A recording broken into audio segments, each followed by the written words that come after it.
Hello everyone and welcome back to the Ryan Retro channel. Over the past week we've been looking at games through the decades, from the 40s, 50s, 60s, 70s, 80s, 90s, 2000s, 2010s, and now today finally we're going to cover games from the 2020s. Games right up to now, the middle of the 2020s.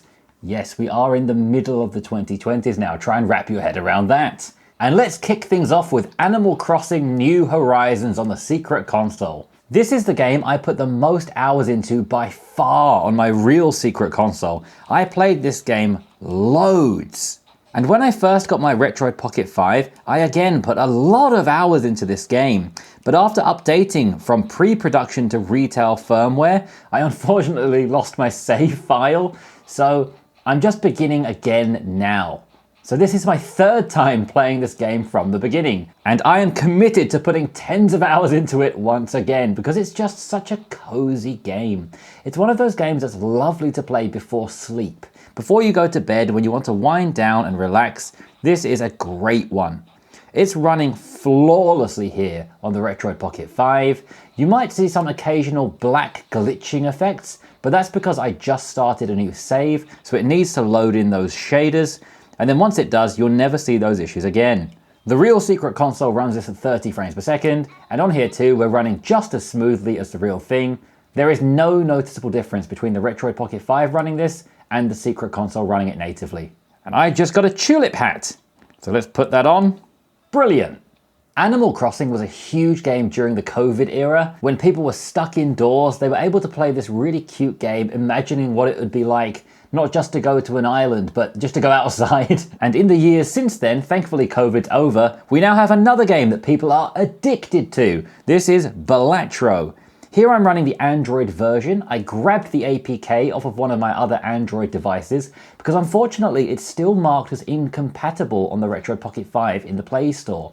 Hopefully that's going to get fixed with an update, but for now you will need to grab the APK from somewhere else. Unsurprisingly, this game runs absolutely perfectly here on the Retroid Pocket 5. It's a very small, simple game, and while it is very simplistic and very easy to run, it is extremely addictive. The only really challenging thing about this game is memorizing which button discards and which button plays the hand, as I just keep discarding my hand by mistake over and over again. I'm sure if you've played this game a bit on some different devices, you've probably experienced the same thing. I mostly play this on my Steam Deck, and I have the buttons set up opposite to how I've got them here, so I keep accidentally discarding all my best hands. But if you are someone who's never played Balatro, please give it a try, because it must be one of the best games that's been released in quite a while. It is just so addictive and so great for just passing the time when you're commuting or in a waiting room or just waiting around for something to happen. It's one of those games you can just put it away, pick it back up anytime, jump straight back into where you were and carry on.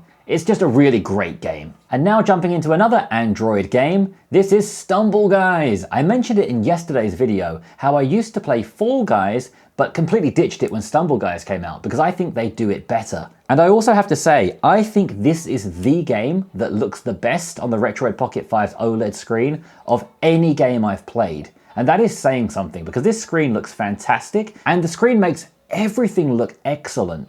But I think this is the game that looks the best. The cartoony colors are so vibrant and so sharp, they're just a match made in heaven because the screen itself on the Retroid Pocket 5 is also very vibrant and saturated. So this comic book style is just perfectly suited to it. So we're going to jump into a race and see if I can win. When I play this game on my Steam Deck, I win almost every time. It really feels like I'm cheating when I play on the Steam Deck, and I cannot figure out why, but I'm having a much harder time on the Retroid Pocket 5. The controls are basically the same, but I'm finding it far more difficult than it is on the Steam Deck.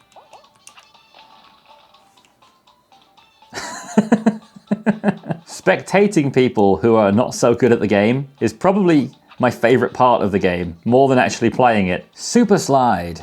I'm not very good at this one, but I am mostly okay at all of the racing ones. It's the ones where the ground falls down or things fall on you that I'm pretty bad at.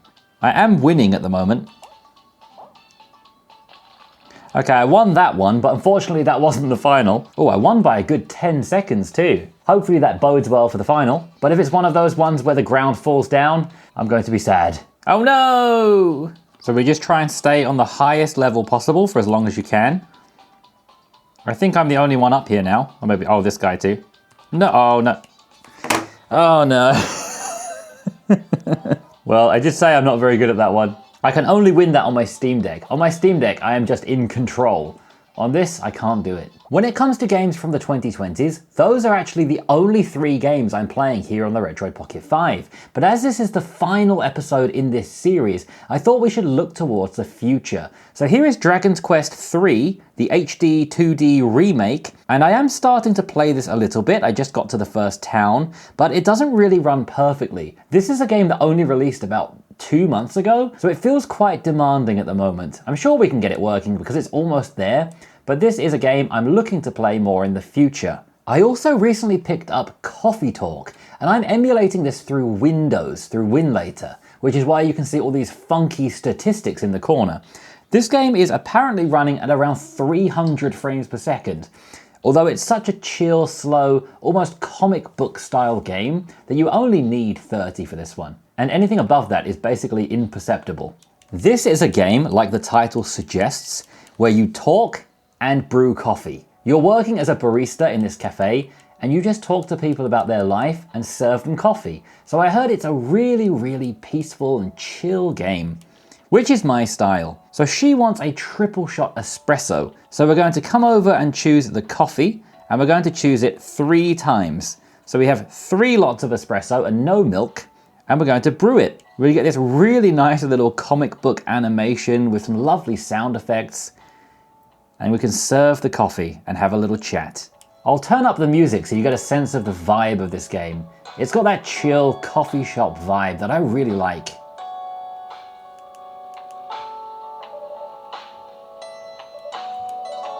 So this is Coffee Talk. When it comes to 2020's games, I'm not really able to get many of them working here on the Retroid Pocket 5, unfortunately. I think that's where we're hitting the limit, as the chip in this was made in 2019, so we are kind of pushing the limits of it when we get to those brand new games.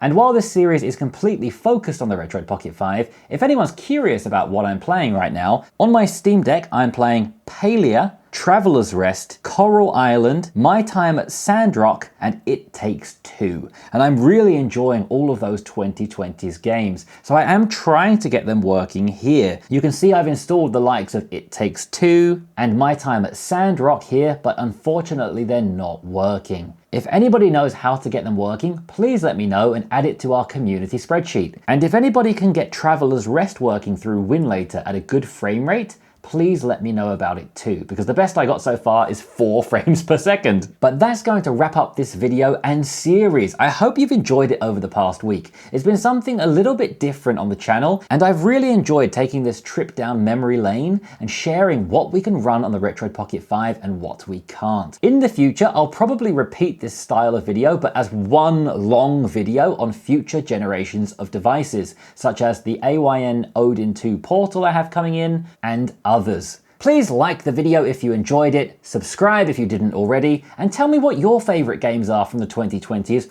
or any of the previous decades, as we have now wrapped up the series. If you'd like to buy your own Retroid Pocket 5, please check out the official Retroid link in the description. That is my affiliate link, so I will get a few dollars if you make a purchase at no extra cost to you, and I'll be forever grateful for that. Thank you once again for watching, and I'll see you again soon. And next week, we're going to make a lot more content about the secret console, Windows, and all those kinds of more powerful things. So I really look forward to seeing you there. Thank you once again for watching. Bye.